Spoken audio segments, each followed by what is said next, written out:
Hey gang, Wes Schlag here with The Hustle, reporting on the biggest biz news of the day. And boy do I have some stories for you.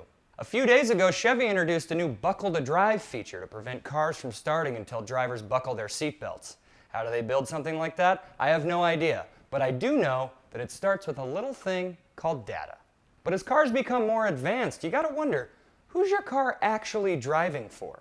In the comfort of your own vehicle, you'd think you'd be safe from algorithms analyzing your every lucid moment like a vintage Randy Jackson episode of American Idol. No, that was horrible. But some modern cars collect as much as 25 gigabytes of data per hour. And we're not just talking vehicle performance, people. The tech also tracks where we live, who we text, even what restaurants we eat at. The future's fun, isn't it? The real roadside emergency is how all this data is used. It doesn't go to the car's owner. It's delivered to the car makers and any third parties willing to pay for it. Pay for it, you say? Oh yeah. Turns out car data is big business already, and it's fixing to be worth as much as $750 billion by 2030. You know what I love? Corporations making money off of humans for merely existing as a part of functional society. It's so moral. Now on to a different kind of car scam.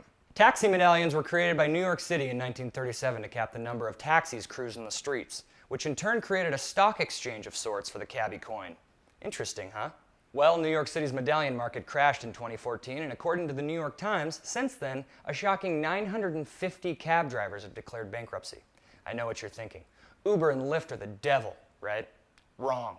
Well, maybe, time will tell, but not in this case. Between 2002 and 2014, brokers, lawyers, fleet owners, and debt collectors drove up medallion prices from $200,000 to more than $1 million to increase profits. Of course, cabbies' salaries stayed the same, so they couldn't afford them. But don't worry, out of the kindness of their own hearts, lenders offered drivers loans so they could. Blessed be the fruit. So how did these scumbags avoid scrutiny? Easy. They blamed Uber and Lyft, which is somewhat fair. Since Uber arrived in New York City in 2011, cab revenues have fallen 10%. But in that same time, medallion prices have lost more than 90% of their value. So, tomato, tomato. Okay, we're done talking about cars, folks. In other news, it's Goop for guys. You know Gwyneth Paltrow's $250 million wellness empire, Goop? The one that tells women healing crystals will benefit their health based on shoddy science? Well, now Paltrow's wading into the dude market with help from her company's new Goop Fellas podcast. Brace yourselves, dudes, because you about to get gooped. The show's hosts will dig into a real goop load of holistic health transformations by speaking with celebs and wellness pundits. You know, the experts.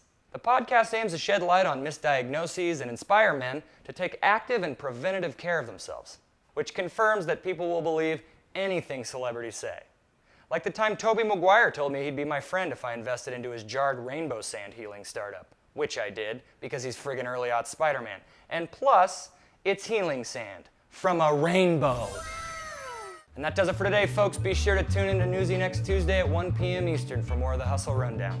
And make sure to sign up for the Hustle newsletter at thehustle.co for your daily dose of stories exactly like these.